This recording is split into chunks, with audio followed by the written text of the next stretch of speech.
Sur la Côte d'Azur, dans le paisible village de Èze, non loin de Nice, allez. Et voilà. Jean et Yvette n'en reviennent toujours pas. Ils viennent d'apprendre que le suicide 3 ans plus tôt de leur voisin n'en est pas un. Il aurait été assassiné. J'ai retrouvé le journal, là, justement. Je sais même pas où c'est qu'il était dessus, là, l'article. Oui, il était dessus. Voilà. Ah ouais, voilà, c'était ici, ouais. Mais enfin, on s'est toujours douté, donc il s'était pas suicidé. Hein. Pas le profil de quelqu'un de suicidaire, hein. Du tout, hein. Bon vivant et... enfin... La victime, Drost Nothoff, est un riche homme d'affaires allemand de 50 ans. Le lundi 26 septembre 2011, à Èze, le corps de l'entrepreneur est retrouvé pendu chez lui, dans cette maison. Quand ils arrivent sur place, les enquêteurs de la gendarmerie trouvent une scène qui ressemble à celle d'un suicide. On a alerté pour une découverte de cadavre par pendaison à son domicile.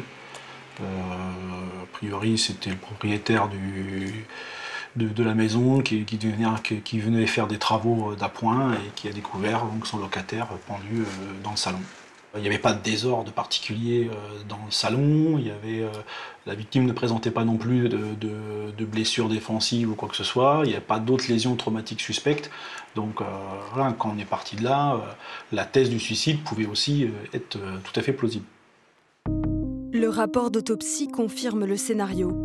Le médecin légiste conclut alors à une mort par asphyxie et donc au suicide de Drost Nothoff. À Èze, les voisins sont surpris. Voilà, je le revois ici, là. Regardez. Je partais avec ma femme à Aix. Je le revois encore ici, là, au lampadaire, là, au-dessus. On s'est fait un petit coucou et puis on est parti. Hein. On s'est fait un petit coucou, puis c'est la dernière fois que je l'ai vu. Hein. Il était super souriant, c'est ça qui est fantastique.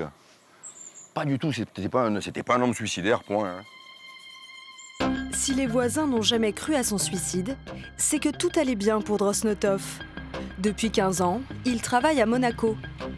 À la tête d'une société d'événementiel, il fait fortune dans la vente de billets pour des concerts géants en Europe et des matchs de football. Il vit discrètement dans cette maison de location. Et en 2007, il rencontre Grit Töpfer. Cette Allemande devient sa compagne et travaille aussi avec lui. Grit et Drost voyagent dans le monde entier. Aux yeux des voisins, le couple coule des jours heureux. Quand il était à la piscine, là, on les entendait se tordre de rire tous les deux. On a passé quelques soirées ensemble, super sympathiques. Hein. Puis ils s'entendaient bien, et je voyais qu'ils fusionnaient et tout, donc... Pourtant, à la surprise générale en 2009, Drost et Grit se séparent après 2 ans de vie commune et ne gardent plus aucune relation. La rupture est brutale. Drost Nothoff est-il tombé en dépression? Est-ce que cela aurait pu le pousser au suicide? L'affaire semble classée. Mais à la gendarmerie de Nice, quelques mois après la mort de l'homme d'affaires, un élément troublant alerte le colonel Gaël Marchand. L'ancienne compagne de la victime dit avoir reçu une lettre la désignant comme légataire universel de la somme d'argent assez conséquente qu'avait la victime. On est au-dessus d'un demi-million d'euros.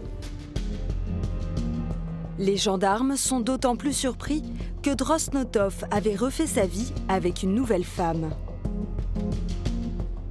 L'ex-compagne et ex-collaboratrice qui dit tiens, il me lègue tout. Un peu étrange aussi dans le scénario.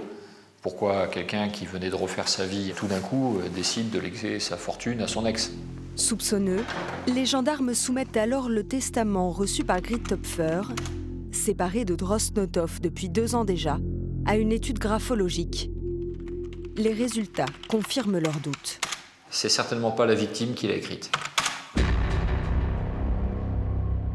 On passe d'une affaire où on n'avait pas de mobile à une affaire où effectivement, potentiellement, on a un mobile qui est la captation de la petite somme d'argent, de grosse somme d'argent, la petite fortune de la victime.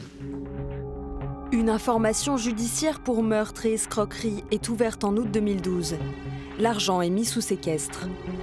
Les enquêteurs commencent alors à s'intéresser au profil de Grit Töpfer.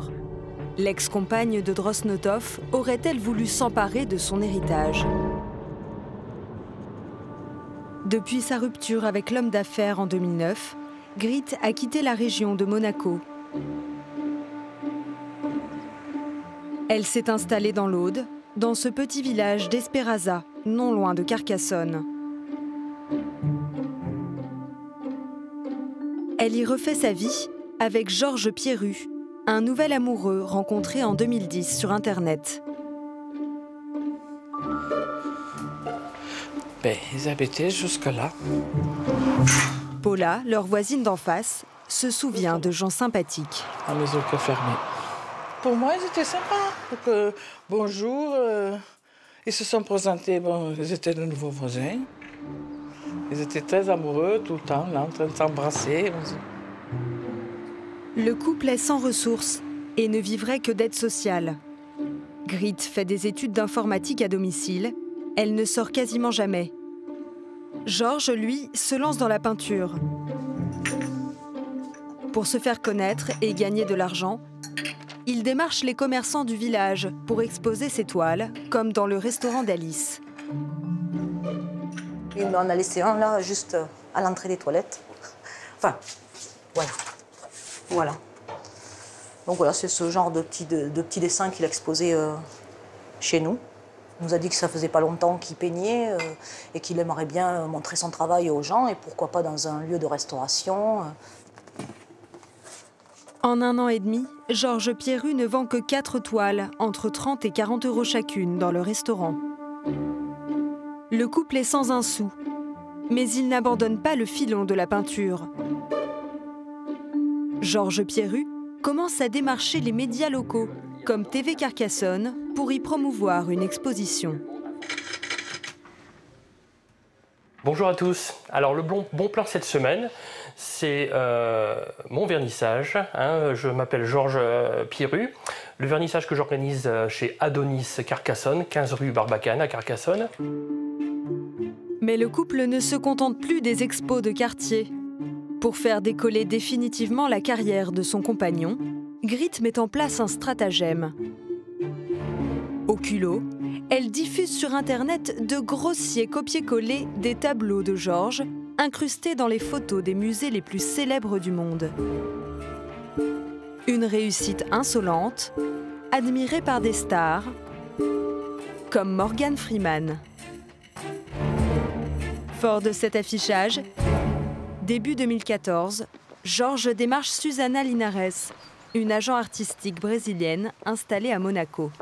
Bonjour Arlette. Bon, tu vas me dire. Pour la convaincre de son potentiel, Georges a un argument choc. Comme un conte de fées.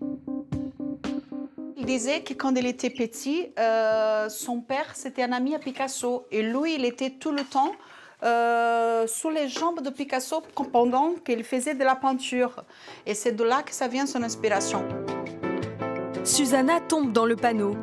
Elle organise rapidement une soirée découverte de son nouvel artiste. Georges Pierru a désormais un nom de scène. Il est devenu Géo.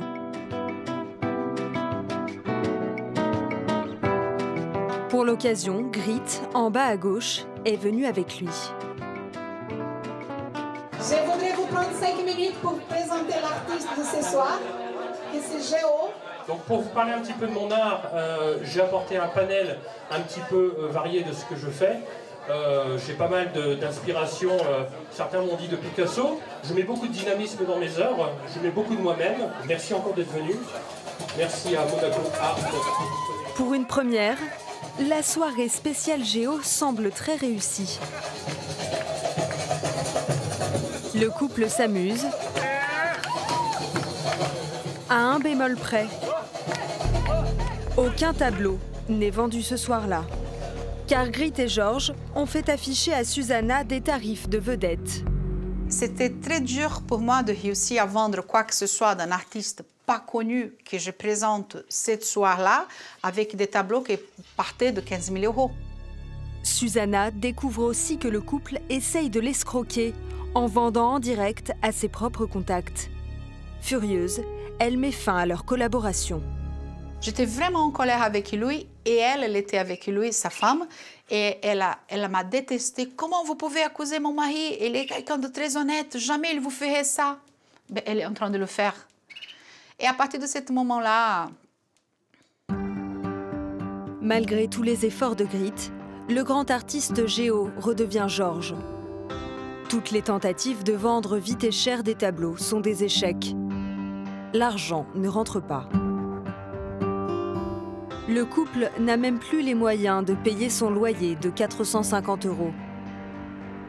En décembre dernier, Hélène, l'agent immobilier qui leur a loué la maison, constate leur départ brutal du village.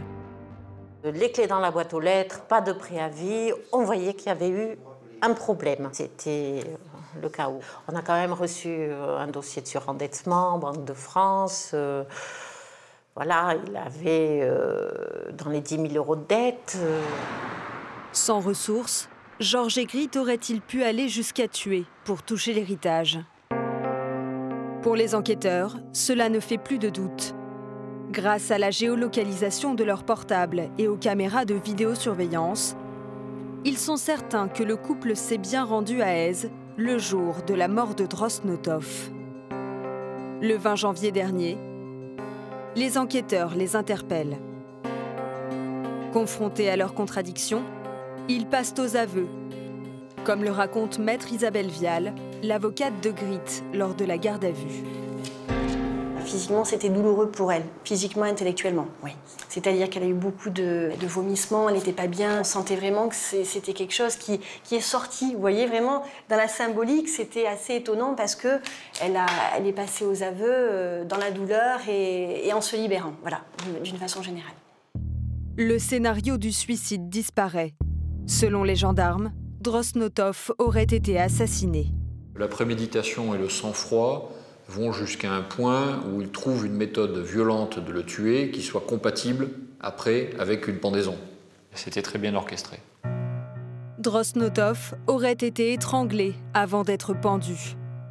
Griet et Georges sont en détention. Ils sont mis en examen pour assassinat et tentative d'escroquerie. S'ils sont reconnus coupables du meurtre de Drosnotov, ils risquent la prison à perpétuité.